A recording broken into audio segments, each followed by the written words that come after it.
Hello, Leo, Sun, Moon, Rising, and Venus signs. Kamusta kayo? Sana po nasa mabuti kayong kalagayan. Welcome back po sa Star Tarot. Kung bago kayo rito, welcome din kayo. Thank you for your support. I truly appreciate it. God bless you all. Pauna mensahe po ninyo, holy moly, Leo, napakaganda. This is luck, no? There's jackpot, fortune, reward, no? Financial reward na maaaring matanggap ninyo around this time. Sabi dito, there is $10 million, no? So, baka ang iba sa inyo will hit the jackpot, no? Baka sa ano yan, sa lottery, diba? Or may mga raffle, siguro, or any game of chance na pwede ninyong, or na tinatayaan ninyo. So, baka, no? Ito na yung pagkakataon na mananalo na kayo. So, yun. At maswerte kayo siguro ngayon sa mga sa mga game of chance. So congrats and good luck. So what else? We have family. May family bonding, no? Siguro lalabas kayo, you're going somewhere, baka kayo ay mag-out of town, pwedeng ganun, or baka lang, no, magpi-picnic, ganun. Pwedeng meron ditong magbi-beach. Or pwedeng sa loob lang ng bahay, 'di ba? You're going to spend quality time with each other, no? Sa loob lang ng bahay, maybe mag-aano lang kayo, magbo-boodle fight sa loob ng bahay, may ganun, no? Magi-enjoy lang, no?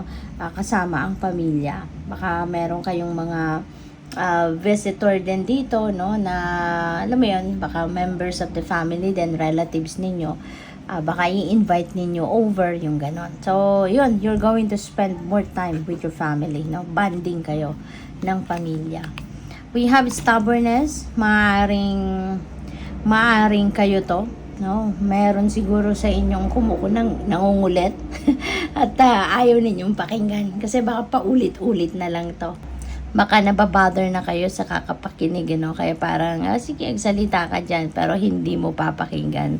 Pwedeng ganun. Or baka there is someone dito na nagpapaka-stubborn, no? Kahit sinasabihan ninyo na kung ano dapat gawin, sinasabihan ninyo ng mga bagay na dapat niyang gawin, pero hindi nakikinig. So, pwedeng kayo dito yung maiinis, kaya as much as possible, kung kayo yon, no, na hindi sinusunod, hindi pinapakinggan, kayo, pasensya, diba? Kasi sadyang ganon, may mga tao talaga na matigas ang ulo. So, imbes na sabayan mo yung tigas ng ulo, di ikaw na lang yung magpasensya. So, what else? We have good news. Wow, Leo. Maganda, no? Maganda. Yung mga balita na paparating sa inyo rito. So, that could be related to your trabaho. Baka meron kayong ina-apply yung trabaho. Meron kayong siguro mga medical reports, diba? Na magandang resulta ng mga examinations ninyo. Siguro nagpa-blood test kayo, kung anong laboratory procedure ang pinagawa ninyo, mga x-ray, mga ganon, mga ultrasound siguro, no? So, maaaring maganda ang resulta nito, no? Kaya yun, marireceive ninyo yung good news, magandang balita, no? Na everything is normal. Maaari din na baka mayroong mga sorpresa dito kayong matatanggap. At that could be in any area of life, no, na ikakatuwa ninyo. Kaya that's really a beautiful message para sa inyo.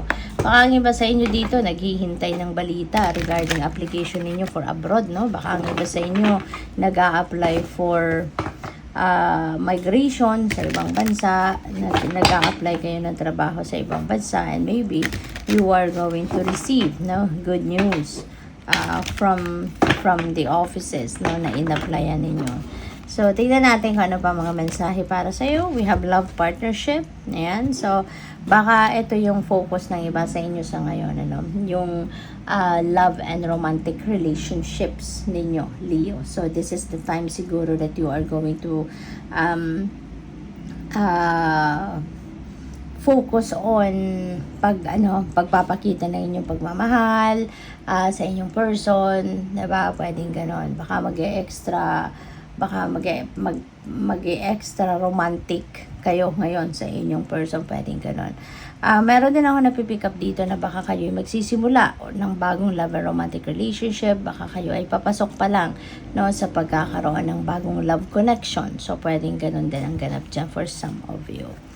We have perseverance. At ang perseverance na to, baka ito yung kailangan pa ninyong gawin, ano? Para mapasagot ninyo yung nililigawan ninyo if you have that situation. Or maaari din na yung perseverance na to could be related to something na gusto ninyong ma-achieve, no? Whether that is in relationship, trabaho, career, negosyo, whatever it is na you've been working hard on. So, continue to persevere kasi baka nakakaramdam na kayo ng pagkapagod, baka nakakaramdam na kayo na para nagsasawa na kayo, no? Lahat ginawa nyo na pero bakit wala pang resulta, no? So, mga ganon. Kaya, continue to persevere. Huwag kayong sumuko. Okay? Huwag kayong sumuko. Continue to work hard. Alright? So, what else? We have synchronicity. Wow. So, divinely guided kayo, no, Leo? You're divinely guided, spiritually guided. Pinapadalhan kayo ng mga symbols, synchronicity, signs, no, ng divine universe and the rest of your spirit team para na magabayan kayo, no, kung papaano ninyo ina-navigate ang inyong mga current circumstances sa buhay. Kaya be on the lookout, no, for those subtleties kasi yung mga synchronicity na yan, dumadating yan in a very subtle way. Dumadating yan na halos hindi ninyo marinig, hindi ninyo napapansin kung hindi ninyo papansinin. Kaya